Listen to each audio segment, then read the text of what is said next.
너무 잘했어요. 여룻바알입니다. 오늘 기드온에 대하여 나누는데 기드온에 대하여 중요한 도전입니다. 어떤 사람이라고요? 두려움을 이겨 나가는 자. 우리가 지금 구약의 10시대 가운데 5시대를 상당히 많이 진행하고 있습니다.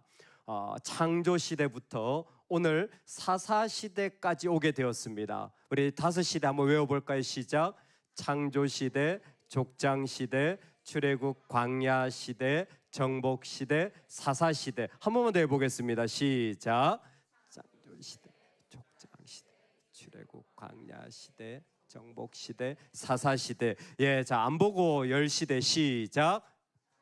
시대, 족장시대, 출애굽 광야시대, 정복시대, 사사시대, 다니엘 왕국시대, 분열 왕국시대, 포로시대, 포로기한시대, 침묵시대, 까지 10시대입니다.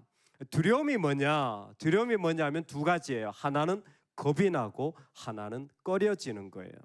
우리 안에 뭔가 그 일 때문에 너무 힘들 것 같으면 겁이 납니다. 그것 때문에 내가 너무 많이 이럴 것 같다면 그때 우리는 두려운 마음이 일어납니다. 특히나 내가 좋아하지 않거나 피하고 싶은 일을 만날 때 약간 두려운 마음이 우리 안에 있어서 두려움이라고 하는 것은 늘 그 안에 내가 당할 일들에 대한 어려움, 그래서 겁이 나는 것이고 또 하나는 피하고 싶기 때문에 자꾸 꺼려지는 그런 마음이 드는 것이 두려움입니다. 근데 오늘 우리 주인공인 기드온이 사사지만 사실 두려움이 많은 사람이었습니다.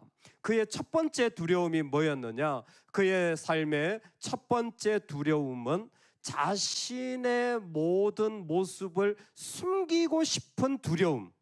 그래서 그 안에 내 자신을 자꾸만 보여주고 싶지 않은 제한하는 모습이 기드온에게는 두려움으로 나옵니다.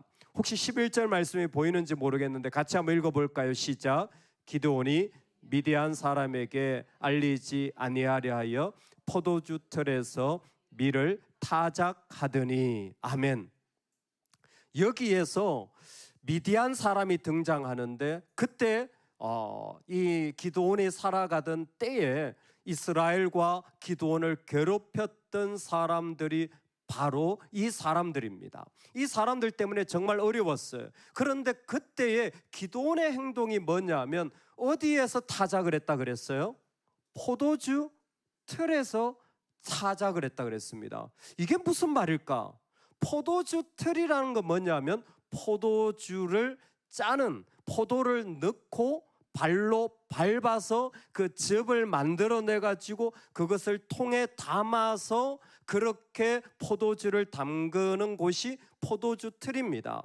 그런데 이 포도주 틀이 우리가 생각하는 것처럼 작은 것이 아니라 실제로 한번 보면 이와 같은 형태입니다.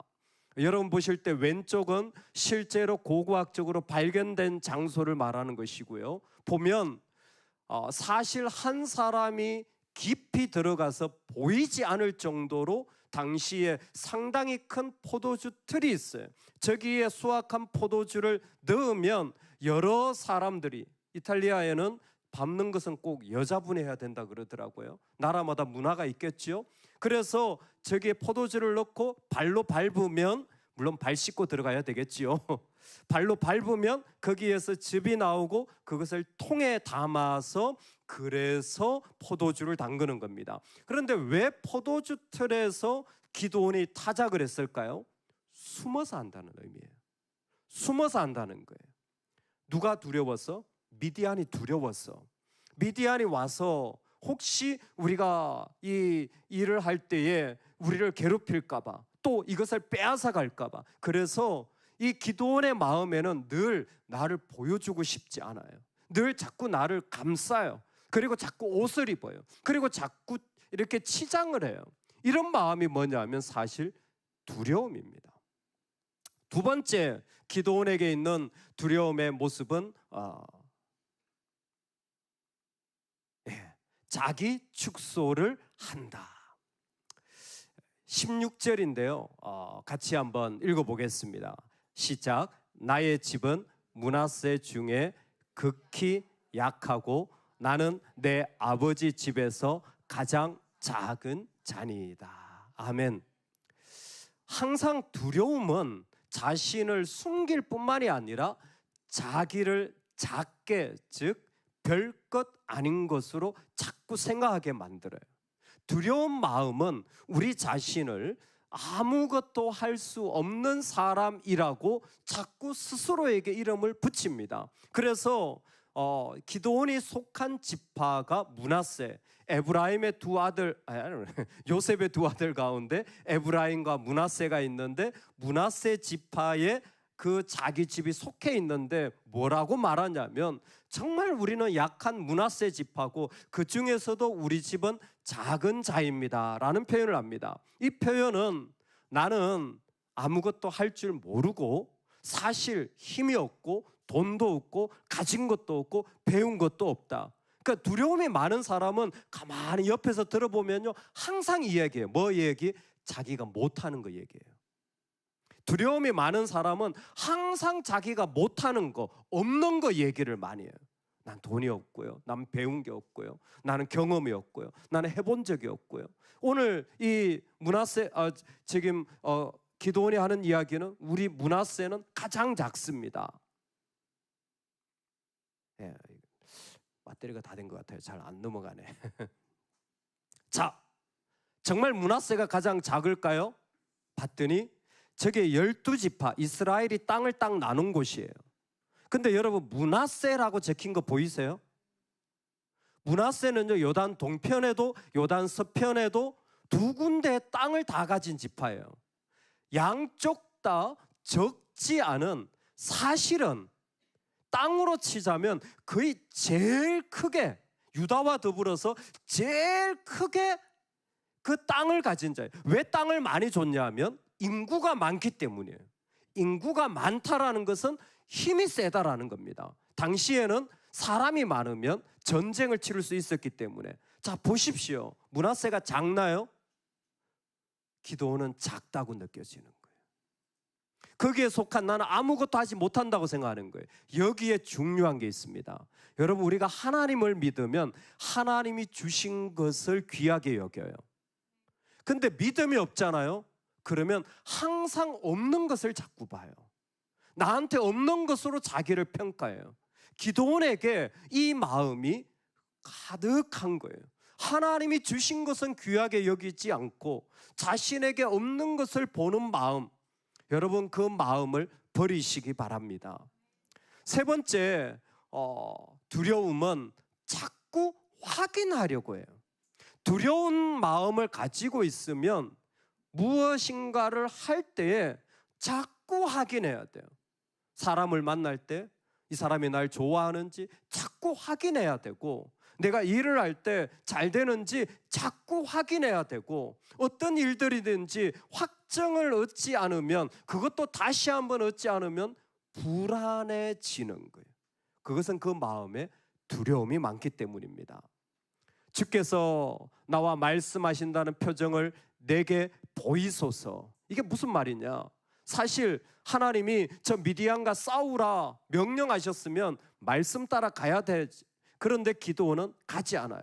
그리고는 기도합니다. 하나님, 이 양털에만 이슬이 좀 맺히고 땅은 아무것도 없이 마르게 해주세요. 그랬더니 하나님 그렇게 해주셨어요. 반대로 이번에는 죄송한데요, 땅만 이슬이 있고 양털은 뽀송뽀송하게 해주세요. 그랬더니 하나님이 그렇게 해주셨어요. 하나님이 그렇게 해주시는 건 뭘까요? 우리는 항상 안 될 가능성과 하나님의 약속 가운데서 마음이 왔다 갔다 하는 거예요. 그럴 때 두려운 사람은 자꾸 확인하려고 합니다. 여러분, 믿음을 가지시기 바랍니다. 기드온을 보면 그 유명한 양털 확인을 이렇게 하죠. 그래서 이 양털에만 이슬이 내리기를, 이번에는 땅에만 이슬이 내리기를, 그 유명한 양털 기도를 하는 거예요. 이것은 그 안에 두려움이 있는 정확한 표시예요. 여러분, 우리 안에 이 두려움들이 주의 이름으로 물러가기를 소망합니다. 두려워하는 기도원, 그런데 뭐라고요? 했다. 사실 지금도 두려워요. 제가 두려움 3가지를 말해줬어요. 숨겨요, 작다고 느껴요, 그리고 두려움은 자꾸 확인하게 만듭니다. 그 두려움이 있어요. 그러면 두려움이 완전히 사라지느냐? 두려움이 완전히 사라지는 사람은 한 사람도 없습니다. 사람은 두려움 가운데 살아가는 거예요. 두려움 가운데 살아가는 거예요. 그래서 두려워하지 말라라는 말씀을 성경에서 계속해 주시는 거죠. 몇 번? 366번. 계속해서 하나님이 말씀을 해주시는 것은 무엇이냐면 두려움이 아니라 두려움 가운데서 믿음으로 살아라. 그게 우리에게 주신 축복이에요. 오늘 말씀 27절인데요. 그가 그의 아버지의 가족과 그 성읍 사람들을 두려워함으로 이 일을 감히 낮에 행하지 못하고 밤에 행하니라. 이게 무슨 얘기냐면 하나님이 이 두려워하는 기드온에게, 그리고 그 다음 이 일을 하고도 또 두려워하는 기드온에게 하나님 명령했어요. 야, 네가 가서 거기에 아세라의 목상을 찍어라. 우상입니다. 그리고 그 가운데 있는 그 아세라뿐만이 아니라 그 곁에 있는 그 모든 우상들을 네가 다, 바알의 제단을 다 부서뜨려라. 근데 이 일을 왜 밤에 했냐면 그가 아버지의 가족과 성읍 사람들을 두려워해서 밤에 했다 그랬어요. 그러니까 이 일은 아버지가 좋아하는 일입니까? 안 좋아하는 일입니까? 안 좋아한다는 거죠. 성읍 사람들은 좋아하는 일입니까? 안 좋아하는 일입니까? 안 좋아하는 일이에요. 그러니까 사람들이 안 좋아하는 그 자리에 서 있을 때 두려움이 생길 수밖에 없어요. 그래서 사람들의 얼굴을 피하여서 밤에 하는 거예요. 사람들의 얼굴을 피하여서 밤에 했습니다. 그런데 중요한 건 뭡니까? 기드온은 했다라는 거예요. 두려움 가운데 그 일을 하는 사람, 그게 바로 하나님을 만난 사람들의 특징이에요. 여전히 불안해요. 여전히 어려움이 있어요. 그런데 해요. 하나님을 만난 자들은 그 두려움 속에서도 그 일을 하는 사람이 되는 거죠. 낮에는 하지 못했습니다. 그러나 밤에 했습니다. 혼자 못했습니다. 그러나 종 10명과 했습니다. 바알 제단을 헐었습니다. 아세라 목상을 찍었습니다. 그것을 땔감으로 사용하여 여호와께 제사를 드렸습니다. 기드온은 두려워했습니다. 그러나 순종하지 않은 것은 아닙니다. 그는 두려워했습니다. 하지만 그는 했습니다. 그래서 그의 이름이, 기드온의 이름이 뭐라고요? 하지니 내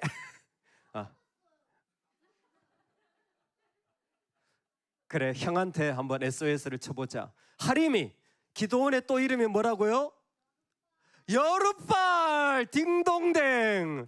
아, 이번엔 박수가 나오네. 예, 여룻발이 된 기드온. 여러분, 지금 이 기드온은 두려움에 있는 사람이에요. 이거 끝나고 양털 기도하는 사람이에요. 아직도 두려움이 있는 사람이에요. 그런데 하나님이 그를 여룻발이라고요. 바알은 무능하다. 두려움은 무능하다. 할렐루야. 여러분, 우리에게 두려움이 있습니다. 그러나 두려움은 무능한 존재입니다. 내가 작고 무능한 것이 아니라 바알이 가짜입니다. 그 바알과 싸우는 자라는 이름을 하나님이 기드온에게 여룻바알이라고 붙여줬어요. 사실 우상을 두려워하던 사람, 우상을 섬기던 자들을 두려워하던 사람이 하나님을 듣자 오히려 그 우상에게, 내가 그렇게 숨어 지냈던 자리, 내가 숨겼던 자리, 내가 작아져야 했던 자리, 아니 그 일들을 누군가 알면은 정말 내가 두려웠던 그 자리, 계속 확증해야 됐던 자리가 오히려 바뀌어져서 그렇지 않게 살아도 되는 사람, 여룻바알이 된 거예요. 바알은 무능하다. 여러분, 지금도 살아계신 하나님 앞에 실체가 없는 두려움은 실제로 우리를 무너뜨리지 못합니다.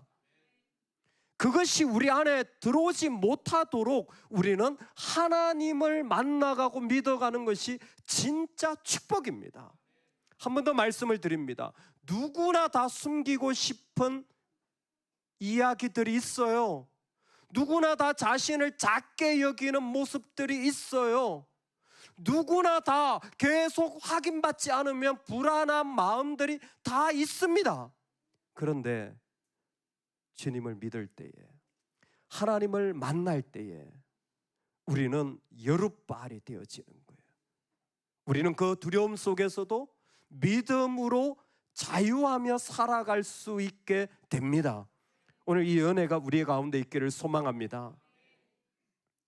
그래서 기도원을 여룻발이라고 했지만 히브리서 그 믿음의 사람의 서신에 보면 딱 한 줄, 연약한 가운데서 강하게 된 사람. 기도원을 이렇게 표현했어요. 연약한 가운데, 연약함이 여전히 있어요. 연약한 가운데서 강하게 된 사람. 하나님을 만나자 그의 연약한 모든 모습들, 그는 여전히 밤에 피해 다녀 사람들에게 숨겨야 되고, 나는 아무것도 아닌 가진 것이 없고 무능하고, 아니 사람들에게 가장 자꾸 이런 것이 없고 서운하고 이런 마음이 들 때에 하나님을 만날 때 그는 강한 사람으로, 믿음의 사람으로 하나님은 기억하고 계십니다.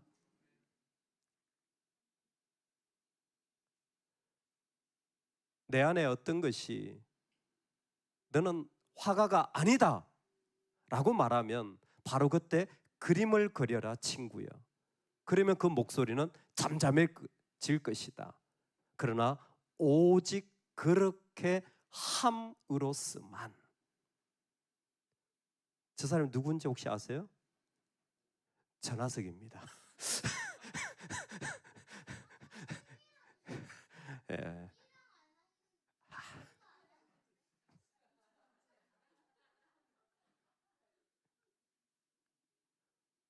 반 고흐라는 화가인데 목사님 아들이에요. 그리고 전도 사역을 했던 사역자였습니다. 사역을 하고 6개월 만에 잘려요. 아무 그런 재질이 없어요. 능력이 없어요. 그러니까 얼마나 마음이 힘들겠어요. 목사님, 아버지가 목사님은 교회에서 섬기는 것만 배웠던, 당시에 정말 많지 않았던, 정말 그런 사람 별로 없거든요. 목회자도 귀하고. 목사님 아들이 목회 6개월 만에. 그러니까 얼마나 인생이 힘들겠어요. 그림을 그렸어요. 엄청 못 그렸어요. 엄청 못 그렸어요. 그래서 사실 그는 가난하게 살았습니다. 사실 반고흐는 죽을 때까지 가난하게 살았어요. 나중에 그의 그림이 유명해진 거죠. 근데 그의 마음에, 친구한테 썼던 글이, 마음에서 네가 무슨 화가냐. 여러분 이 말 믿겨지세요? 아니 고흐한테 감히 네가 화가냐 그러면 누가 화가일 사람이 있겠어요. 근데 자신은 이런 싸움을 했다라는 거죠. 네가 화가냐? 야 네가 무슨 믿는 사람이야. 야 네가 무슨 뭐 대단, 그런 말이 그 안에 막 울려 퍼지는 거죠. 그럴 때 어떻게 알아? 그냥 그려라. 그냥 그려라. 그러면 그 목소리는 잠잠해진다. 나는 종교라고 불러도 될 만한 것에 대한 엄청난 필요를 느낀다. 믿음에 대한 표현이에요. 나는 그 필요를 엄청나게 느낀다. 그래서 밤에 밖으로 나가 별을 그린다. 유명한 고흐의 그림이죠. 이 그림이 왜 나왔느냐? 내 안에 부족하고 연약하고 하나님이 필요한 자리들이 너무 많은 거예요. 왜? 약하니까, 두려우니까, 나는 듣고 싶으니까, 숨기고 싶으니까, 나는 확정받고 싶으니까. 그럴 때마다 하나님이 나에게 주신 것 가지고 내가 표현할 수 있는 건 저 밤에 별 그리는 거예요. 아마 우리가 보는 이 명작이 아니라 그는 그저 하나님을 생각하면서 별 하나, 별 둘, 별 셋 그렸을 거예요. 그 마음을 이렇게 친구한테 그대로 표현했습니다. 우리 모두에게 두려움의 마음들이 곳곳에 있습니다. 갑자기 축도가 나오네. 깜짝이. 오늘 엄청 재밌네요. 여러분, 기도원의 이야기를 여러분 어떻게 보십니까? 우리 이야기 같지 않으세요? 누가 두려움이 없겠어요? 우리도 겁이 나고, 우리도 잃어버릴 것에 대한 염려가 되고, 그런데 주님을 만나면 그 속에서 강한 사람으로 하나님이 세워주시는 거예요. 두려움이 있어도 괜찮습니다. 주님이 계시면 하나님은 그 사람을 그곳에서 자유케 하며 하나님의 사람으로 살아가게 해주는 거예요. 여러분, 얼마나 귀한 축복이고 은혜인지 모릅니다. 우리를 두렵게 하는 것들 우리 주님이 다 이기십니다. 오늘 이 복이 저와 여러분에게 있기를 소망합니다. 아멘. 우리 같이 한번 말씀 가지고 잠시 하나님 앞에 잠잠히 한번 기도하기를 원합니다. 우리를 두렵게 하는 일들이 우리 안에 있질 않습니까? 그 일들이 우리를 자꾸 괴롭히진 않습니까? 하나님, 주님이 내 안에 계셔 주시옵소서. 제가 낮에 다니지 못하고 밤에 다니는 인생인지도 모르겠습니다. 혼자 하지 못하고 종들이 10명이나 붙어야 그저 움직이는 인생인지도 모르겠습니다. 그러나 믿음으로 하기를 원합니다. 믿음으로 살기를 원합니다. 그럴 때에 내 인생 그저 하늘의 별을 그리는 인생이지만 하나님의 명작이 될 줄로 믿습니다. 이 믿음 가지고 우리 자신의 삶을 주님 앞에 잠잠히 올려드리며 내 두려움의 자리를 주님 믿음으로 자유케 하여 주시옵소서. 우리 같이 기도하겠습니다. 하나님 아버지, 말씀 주신 자리를 주님 앞에